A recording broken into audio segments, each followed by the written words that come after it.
یہ محرم کے ساتھ کچھ ہمارے تاریخی مسائل بھی، تاریخی واقعات بھی وابستہ ہیں، اور ان تاریخی واقعات کا بھی اس محرم کے اوپر ایک اثر پڑا ہے۔ سب سے پہلا تاریخی حادثہ جو محرم کی شروع میں پیش آیا وہ حضرت سیدنا فاروق اعظم رضی اللہ تعالیٰ عنہ کی شہادت۔ حضرت فاروق اعظم رضی اللہ تعالیٰ عنہ جو نبی کریم صلی اللہ علیہ وسلم کے دوسرے خلیفہ، وہ خلیفہ جن کے بارے میں آپ نے فرمایا کہ اگر میرے بعد کوئی نبی ہوتا تو عمر ہوتا، جن کے جنت میں آپ نے محل دیکھا اور آ کر بتایا کہ میں نے تمہارا جنت کے اندر محل دیکھا ہے، جن کے بارے میں صراحت یہ فرمائی کہ عمر فی الجنہ، حضرت عمر جنت میں ہے، ان کی شہادت جو ہے وہ محرم ہی میں ہوئی تھی، محرم کی ابتدا میں، یکم محرم۔ ایک یہودی یا نصرانی تھا یا بنیاد طور یہودی تھا، اس نے چھپ کر حضرت فاروق اعظم رضی اللہ تعالیٰ عنہ پر وار کیا تھا جبکہ آپ نماز فجر کے لیے تشریف لائے تھے، اور اسی وار کے نتیجے میں حضرت فاروق اعظم رضی اللہ تعالیٰ عنہ کی پھر وفات ہوئی۔ یہ افسوسناک اور اندوہناک اور ملت کے لیے عظیم سانحہ وہ اسی محرم میں پیش آیا۔ پھر دوسرا عظیم سانحہ جو خاص عاشورہ میں پیش آیا وہ حضرت سیدنا حسین رضی اللہ تعالیٰ عنہ کی شہادت۔ نبی کریم سرورت عالم صلی اللہ علیہ وسلم کے نواسے، جن کو آپ نے جنت کا ریحان قرار دیا، جنت کا پھول قرار دیا، جن کے بارے میں آپ نے فرمایا کہ اہل جنت کے نوجوانوں کے سردار ہوں گے، اور جن کی ساتھ آپ نے محبت کرتے ہوئے فرمایا کہ یا اللہ میں ان سے محبت کرتا ہوں، جو ان سے محبت کرے اللہ آپ بھی اس سے محبت کریں، وہ سیدنا حسین رضی اللہ تعالیٰ عنہ، وہ اسی عاشورہ کے دن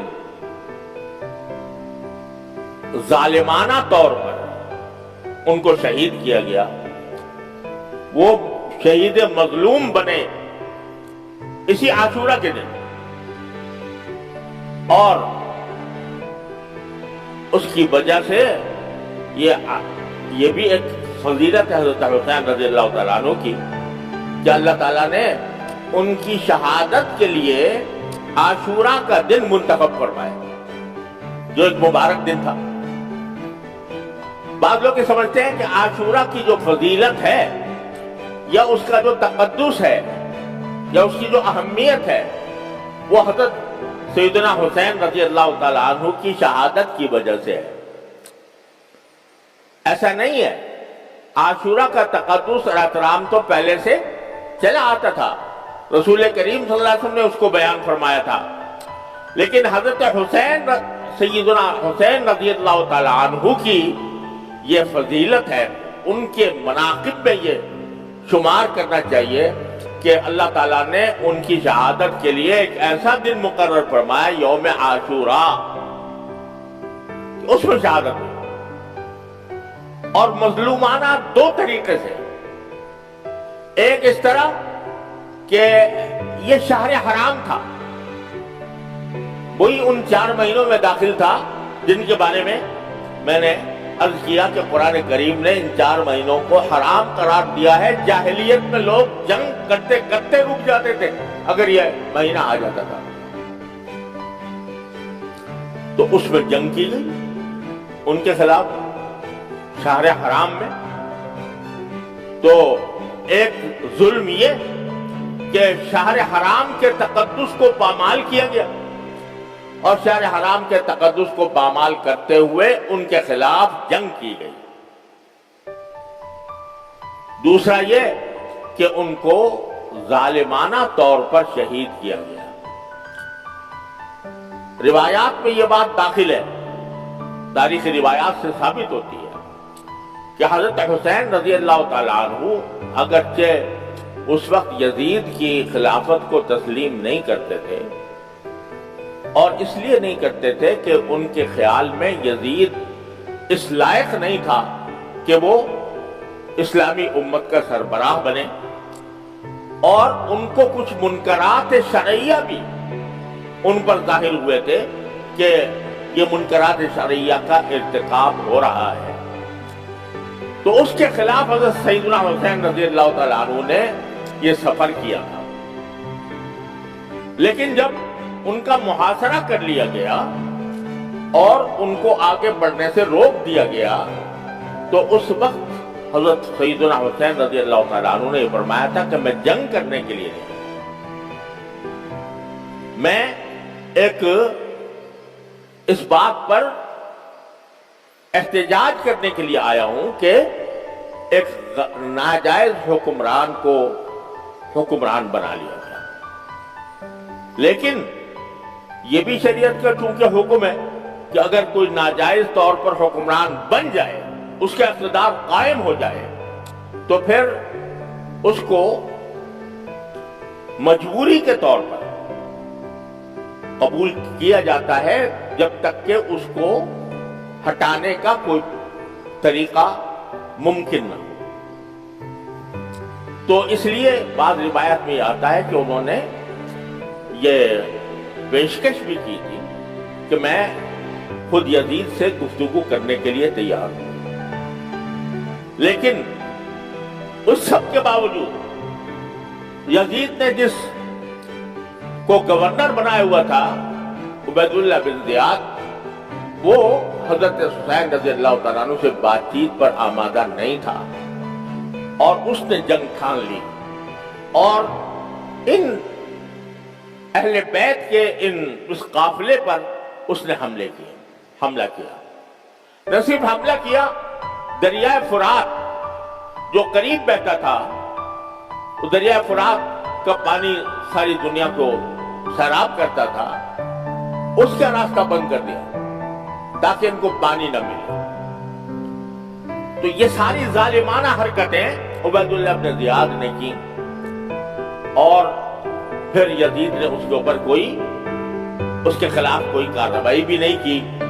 اس لیے حضرت حسین رضی اللہ تعالیٰ عنہ کی شہادت مظلومانہ شہادت تھی، ان کے خلاف جو کارروائی تھی وہ ظالمانہ کارروائی، اور اس ظالمانہ کارروائی کی وجہ سے حضرت حسین رضی اللہ تعالیٰ عنہ کی شہادت کا وہ المناک سانحہ پیش آیا، جس پر جتنا غم کا اظہار کیا جائے کم۔ یہ حضرت حسین تو لیکن حضرت حسین کی شہادت ان کی منقبت ہے، ان کی فضیلت ہے کہ اللہ تبارک و تعالیٰ نے ان کے لیے، مرنا تو ہر ایک کو ہوتا ہے، لیکن ایک تو شہادت کی موت عطا فرمائی، اور شہادت کی موت بھی محرم کے عاشورہ میں 10ویں تاریخ کو مقرر فرمائی۔ تو یہ فضیلت ہے حضرت سیدنا حسین رضی اللہ عنہ۔ لیکن ایک بات اور عرض کر دوں، تاریخ میں یہ مذکور ہے کہ چونکہ حضرت حسین رضی اللہ تعالیٰ عنہ کو کچھ اندازہ ہو گیا تھا کہ یہ لوگ مجھے چھوڑیں گے نہیں، تو اس وقت شہادت سے 1-2 روز پہلے انہوں نے خطبہ دیا، اور اس خطبے میں لوگوں کو جو وصیتیں کی، ان میں ایک وصیت یہ بھی ہے کہ میں اگر شہید ہو گیا تو میرے شہادت کے اوپر تم ماتم نہ کرنا، تم نوحہ نہ کرنا، تم میری شہادت کے اوپر، میرے دنیا سے جانے کے اوپر وہ جاہلیت کے طریقے اختیار نہ کرنا جو جاہلیت میں تھے، اور رسول کریم صلی اللہ علیہ وسلم نے ان کو ممنوع کر دیا۔ جاہلیت میں جب کسی کا انتقال ہوتا تھا تو جتنا بڑا آدمی ہے اسی کے حساب سے اس پر ماتم ہوتا تھا، اس کے گریبان چاک کیے جاتے تھے، اس میں خود سر پر مٹیاں ڈالی جاتی تھیں، اور خدا جانے کیا کیا حرکتیں،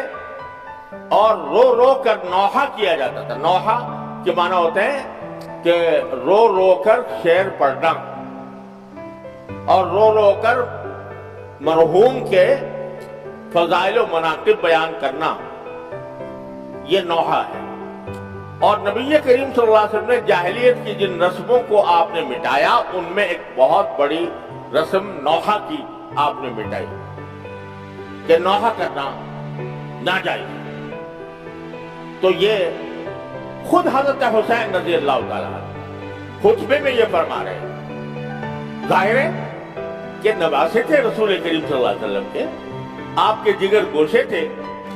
آپ کی تعلیمات سے کیسے ذرہ برابر وہ انحراف فرما سکتے تھے. تو انہوں نے یہ خطبے کے اندر خود یہ وصیتیں فرمائیں. افسوس ہے کہ ان کی ساری وصیتوں کو بس پوچھ ڈال کر ایسی رسمیں ایجاد کر لی گئیں کہ جس کے نتیجے میں خود نہ صرف رسول کریم صلی اللہ علیہ وسلم کے ارشادات کی نفی ہوتی ہے, خود حضرت حسین رضی اللہ تعالیٰ عنہ کی وصیت کی نفی ہوتی ہے. اور ایک پورا ایک طوفان برپا ہو جاتا ہے نوحوں کا اور ماتموں کا. بہرحال جو لوگ کرتے ہیں وہ جانے, ان کا کام جانے. لیکن مسلمانوں جو مسلمان اہل سنت ہے, جو نبی کریم صلی اللہ علیہ وسلم کی سنت کے تابع ہیں, جو حضرت حسین رضی اللہ تعالیٰ عنہ کی وصیتوں کے تابع ہیں, ان کو اس قسم کی مجالس میں جہاں یہ نوحہ ہوتا ہو یا جہاں ان کے حضرت حسین کی وصیتوں کے خلاف ورزی کی جاتی ہو, وہاں ایک متبع سنت مسلمان کا کوئی گزر نہیں ہونا چاہیے, وہاں اس کی شرکت نہ ہونی چاہیے. کیونکہ رسول کریم صلی اللہ علیہ وسلم کا ارشاد ہے کہ جو شخص کسی ایک مجلس میں بیٹھتا ہے, کسی بڑی مجلس میں بیٹھتا ہے, چاہے بیٹھا ہی ہو, دیکھنے کے لیے بیٹھا ہو, تو اس کا شمار اسی مجلس کے لوگوں میں ہوگا. لہذا جو کر رہے ہیں وہ اپنے اعمال کے خود جواب دہ ہیں, اور ہمیں ان سے تعارض اس لیے نہیں کرنا کہ ہمیں اس کا حکم نہیں دیا گیا. یہ بعض لوگ سمجھتے ہیں کہ یہ جو رسول کریم صلی اللہ علیہ وسلم نے فرمایا کہ اگر کوئی منکر دیکھو تو پہلے اس کو اپنے ہاتھ سے روکنے کی کوشش کرو, اگر ہاتھ سے روکنے کی استطاعت نہ ہو تو زبان سے روکو, زبان سے استطاعت نہ ہو تو دل سے اس کو برا سمجھو. تو اس کی تفسیر اصل میں یہ ہے کہ جو صاحب اقتدار, جس کو اقتدار حاصل ہے کسی حصے پر, اس کا یہ فرض ہے کہ اگر وہ اپنے زیر اقتدار علاقے میں کوئی منکر دیکھتا ہے تو اس کو ہاتھ سے روکے, قوت سے روکے. مثلا ہمارا تھوڑا بہت اقتدار اس مسجد پر ہے, اس مدرسے پر ہے, یہاں اگر ہم کوئی منکر ہوتا ہوا دیکھیں تو ہمارا فرض ہے کہ اس کو قوت سے روکیں, ہاتھ سے روکیں. لیکن جو صاحب اقتدار نہیں, وہ اس کے لیے حکم کیا ہے کہ زبان سے اگر ضرورت ہو زبان سے روکو, اگر زبان کی بھی قدرت نہیں ہے تو پھر دل سے اس کو برا سمجھو. لہذا جو لوگ یہ رسمیں بجا لا رہے ہیں, نوحے کی, ماتم کی, جلوسوں کی, تعزیوں کی, جو کر رہے ہیں اس کے وہ اعمال کے خود ذمہ دار ہیں. ہم اس بات کے مکلف نہیں ہیں کہ ہاتھ سے جا کر ان کو روکیں یا ان سے لڑیں یا ان سے کوئی جنگ مول لیں یا ان کے اوپر حملے کریں یا ان کے ساتھ کوئی اشتعال انگیز کارروائی کریں. ہمارا کام یہ ہے کہ اس کو برا سمجھیں, غلط سمجھیں, لیکن پرامن رہیں. تو اس طرح یہ ایک اعتدال کا راستہ ہے جو شریعت نے ہمیں بتایا ہے, اسی اعتدال کے راستے پر قائم رہنے کی ضرورت ہے. اللہ تبارک و تعالیٰ اپنے فضل و کرم سے, اپنی رحمت سے ہمیں عاشورہ کی فضیلت کا حقدار بھی بنائے اور اس کی تقدس, اس کی برکات سے ہماری زندگیوں کو روشن فرمائے. وآخر دعوانا الحمدللہ.